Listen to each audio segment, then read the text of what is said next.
All right, so I scrolled on Facebook and I saw this like promo video clip of this event that goes on. It's called like Conversations with something, something, something, right? And so when you go to this event, when you buy the tickets to the event, you sit in the audience, and as the audience members, you one by one come up to the microphone and ask like a relationship question. I don't think everybody asks, but specific people go up to the mic, they ask their relationship questions, and then there's a panel of like experts or thought leaders who answers the questions in like a very like down to earth, but like intellectual, but also like sensational kind of way, right? Like an in your face kind of way. Um, yeah. So on this particular clip that I saw, like in this particular clip that I saw, this guy named one of the experts or the thought leaders named Trip, I think, but don't hold me to it because like I really don't know their names for real. But that feels like it's Trip. He said something so profound. He said, "Your standards are high, but your bar is low."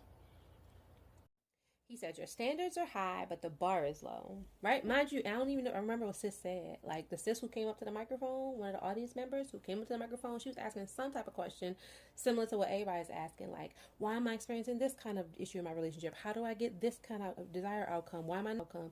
Basically, she was asking something like that. And his answer was, your standards are high and your bar is low, right?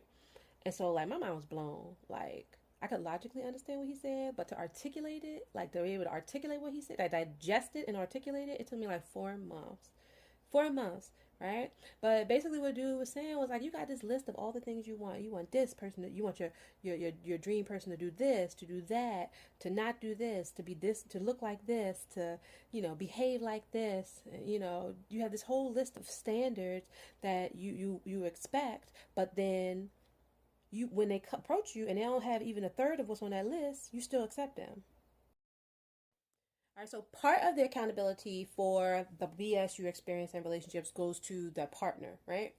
But the rest of that accountability for the BS that you experience in relationships goes to you.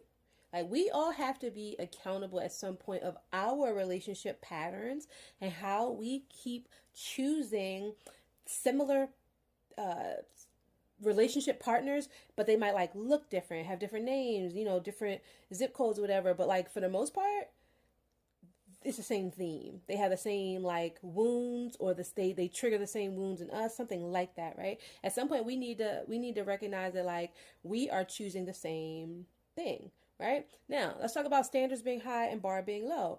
We have this list of things that we desire, but like, do we believe that we're going to get it? Do we believe it's out there? Are we willing to wait for that person who meets those things, or are we settling for less and complaining about the less?